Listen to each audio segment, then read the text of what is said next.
கதிரவன் குணதிசை சிகரம் வந்தடைந்தான். மழையெல்லாம் முடிஞ்சு போய் டிசம்பர் 2ஆம் தேதி 2024 மார்னிங் பெருமாள் திருவாராதனத்துக்கு எல்லாம் ரெடியாக இருக்குது. இன்றைக்கி என்ன தளிகைன்னு பார்த்துருவோம். எல்லாம் ரெடியாக வச்சுருக்கேன்.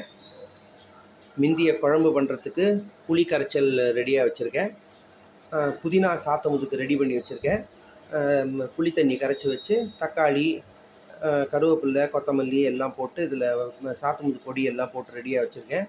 இதில் அரைச்சிக்கிறதுக்கு வந்து ஜீரகம், மிளகு, புதினா, தக்காளி, பச்சை மிளகா, அதுக்கப்புறம் இஞ்சி, இன்னும் கொஞ்சம் எக்ஸ்ட்ரா டேஸ்ட்டாக இருக்கட்டுமேனு இஞ்சியும் சேர்த்துருக்கேன். இதில் அவரைக்காய் கரமே இது பண்ண போகிறேன். தேங்காய் அரைச்சி விட்டு பொல்லங்காய் கூட்டு பண்ண போகிறேன். குழம்புக்கு வந்து தான் வந்து முள்ளங்கியும் குடமிளகாவும். சாதம் குக்கரில் வச்சுருக்கேன். புதினா ரசம் கொதிச்சுன்னு இருக்கு. கரமே இது ரெடி ஆகிட்டுருக்கு. தேங்காய் போட்டாச்சு. அப்படியே கலர வேண்டியதான். இப்போ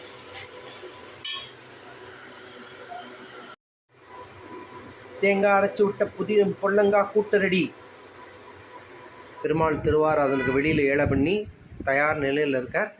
தளிகை ஆயிடுத்து, எல்லாமே ரெடி. இப்போ பெருமாளுக்கு திருவாராதனம் பண்ண வேண்டியதான். ஸ்ரீமான் வெங்கடநாதாரிக கவிதாரிக கேசரி வேதாந்தாச்சாரியவரியோ மே சந்நிதத்தாம் சதா கிருதி.